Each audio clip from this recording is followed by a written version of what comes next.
ओम श्री परमात्मने नमः। त्रैगुण्य विषया वेदा निस्त्रैगुण्यो भावार्जुना निर्द्वंदो नित्यसत्वस्थो निर्योग क्षेम आत्मवान। और हे अर्जुन, सब वेद तीनों गुणों के कार्य स्वरूप संसार को विषय करने वाले अर्थात प्रकाश करने वाले हैं। इसलिए तू असंसारी अर्थात निष्कामी और सुख दुख आदि द्वंद्वों से रहित नित्य वस्तु में स्थित तथा योगक्षेम को न चाहने वाला और आत्मपरायण हो। समभाव के अंग इसमें दिखाए गए हैं, जैसे निस्त्रय गुण होना अर्थात संसार के जितने विषय हैं वे सब प्रकृति के तीन गुणों सत रज और तम से युक्त है। वेद त्रिगुणात्मक प्रकृति से उत्पन्न भोगों पर संपूर्णता से प्रकाश डालने वाले हैं। इसलिए पहली पंक्ति में भगवान कहते हैं कि वेद की आज्ञा मानकर सबसे पहले जो मनुष्य को इस त्रिगुणात्मक भोगों को अपने चित्त से निकाल देना चाहिए। निर्द्वंद होना अर्थात त्रिगुणात्मक होने के कारण ये सब भोग नाशवान हैं और किसी भी प्रकार के जीवात्मा के विकास का साधन नहीं बन सकते। इसलिए सबसे पहला कर्तव्य तो यह है कि इन भोगों में मनुष्य आसक्ति रहित हो जाए। आसक्ति का तात्पर्य है सुख की आशा। संसार का कोई भी भोग सुख रूप नहीं है।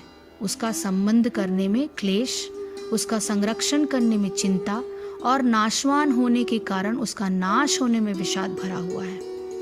केवल ऊपर से वे सुखरूप लगते हैं। ऐसा समझकर उन भोगों से किसी भी प्रकार हर्ष अथवा शोक प्राप्त नहीं होना चाहिए। जो सुख आया है जाएगा ही, जो दुख आया है वो भी जाएगा ही। इस प्रकार सुख और दुख से रहित होना ही निर्द्वंद होना है। तीसरा, नित्य सत्वस्थ होना। तो फिर यदि चित्त में सुख दुख न रहे तो उनके स्थान पर क्या रहे? इसके लिए भगवान आज्ञा देते हैं कि तू नित्य सत्वस्थ हो जा।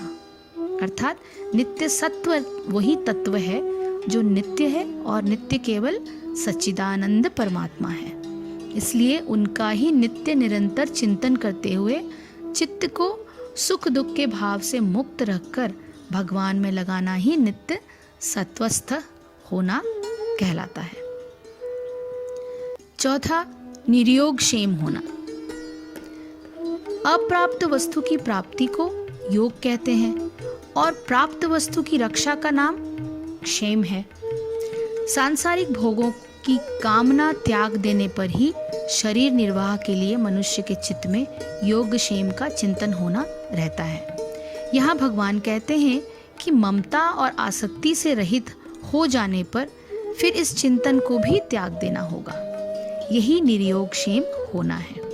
निष्काम भाव से कर्तव्य पालन करने पर उसका योग क्षेम स्वयं भगवान वहन करते हैं।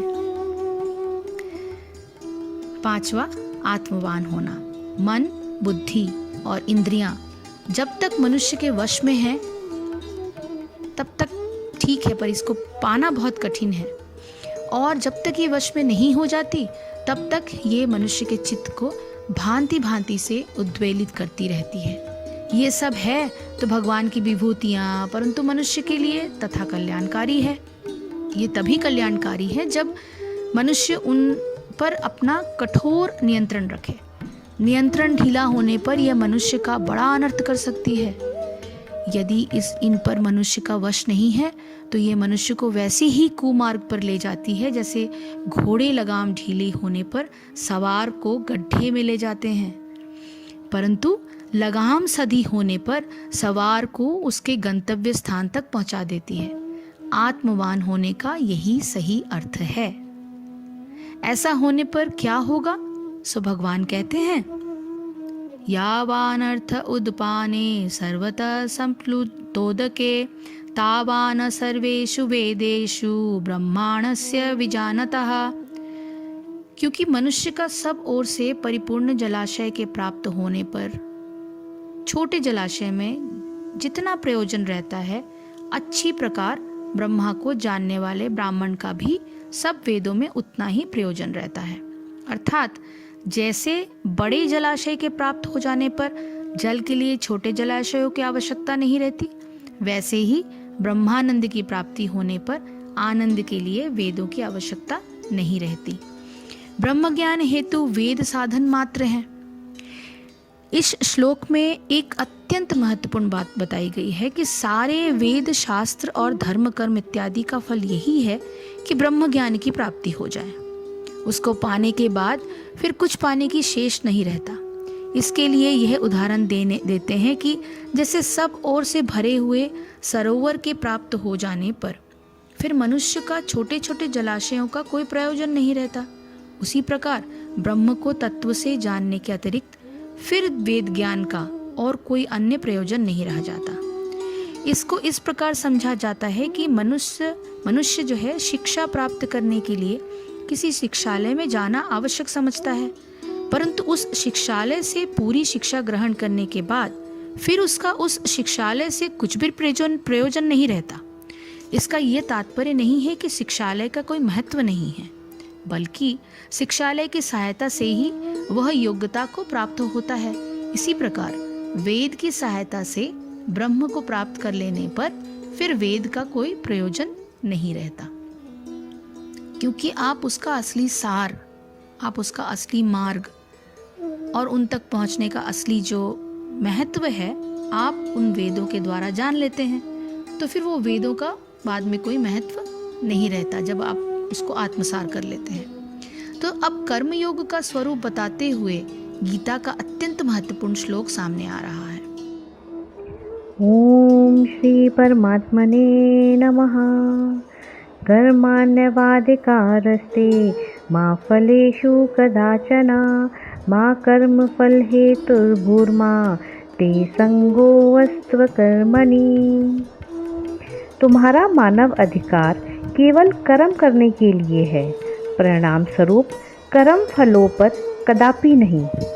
स्वयं को अपने कर्मों के फलों का सृष्टा ना मानो, ना ही स्वयं को अकर्मण्यता से आसक्त होने दो। इस श्लोक में मनुष्य का अधिकार कर्म करना बताया गया है। ऐसा नहीं है कि कोई मनुष्य यह सोचे कि मैं कर्म चाहे करूं चाहे ना करूं। कर्म करने में अधिकार का तात्पर्य यह है कि कर्म करना तो आवश्यक कर्तव्य है। ना चाहते हुए भी मनुष्य शरीरधारी को कोई ना कोई कर्म करते ही रहना पड़ता है। इस कारण मनुष्य उन कर्मों को इस प्रकार करके जीवन के वास्तविक लाभ को प्राप्त कर लेता है कि वे कर्म मनुष्य को आगे जन्म मरण के बंधन में डालने वाले नहीं बने। इसीलिए कर्म फलों में मनुष्य का अधिकार नहीं बताया गया है। इसके आगे भगवान कहते हैं कि इस कारण तेरे लिए यही श्रेयस्कर है कि तू किसी कर्म का प्रारंभ करते समय उसके फल की प्राप्ति को दृष्टि में मत रख, बल्कि इस आधार पर उसे तोल कि वैसा करना कर्तव्य है या नहीं।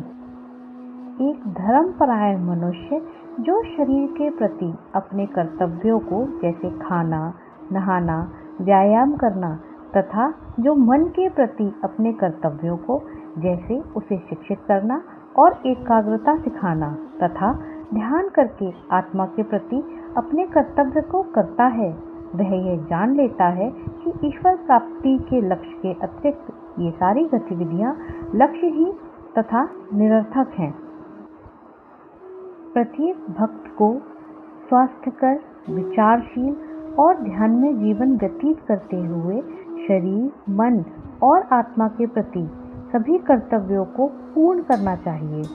दिव्य रूप से महत्वाकांक्षी होकर स्वार्थपूर्ण महत्वाकांक्षी गतिविधियों से बचना चाहिए और अकर्मण्यता से बचना चाहिए, जो ना तो मानव अहंकार को और ना ही ईश्वर को संतुष्ट करती है। अकर्मण्यता अर्थात कर्म फल की प्राप्ति की ओर से निराश होकर कर्म को करना छोड़ देना। यदि ऐसा किया तो कर्म ना करने का फल तो भोगना ही पड़ता है। इसीलिए हर दशा में यही उचित है कि मनुष्य को अपना कर्तव्य निश्चित करके आवश्यक कर्म अपनी सामर्थ्य के अनुसार करना चाहिए। कर्मों के फलों को मानसिक रूप से भगवान पे इस प्रकार चढ़ा दें कि जैसे मंदिर के फूल मूर्ति पे चढ़ाए जाते हैं। ऐसा करने पर यह शरीर एक मंदिर हो जाएगा और इसके द्वारा किए गए कर्म पूजा के फूल हो जाएंगे। एक मनुष्य सही रास्ते पर उस वक्त है जब वह अपने कर्तव्यों को केवल ईश्वर को प्रसन्न करने के लिए करे। इस प्रकार त्रुटिहीन ब्रह्मांडीय योजनाओं को पूरा करने के लिए वह अपनी भूमिका को निभाता है। जो स्वयं को अपने कार्यों का लाभार्थी बनाकर अपने लिए ही काम करता है, वह निरंतर एक इच्छा से दूसरी इच्छा की ओर जाता रहता है और दुख के गहरे दलदल में फंसता चला जाता है। दूसरी ओर केवल ईश्वर को प्रसन्न करना ही जब मनुष्य का एकमात्र उद्देश्य होता है, तो वह परिणाम स्वरूप कर्म बंधन उत्पन्न किए बिना खाना, सोना, चलना, व्यायाम, अपने परिवार की देखभाल, धनार्जन और जगत में सत्कर्म करता रहता है। वह सफलता और असफलता से अछूत रहता है और एक शांतिपूर्ण जीवन व्यतीत करता है।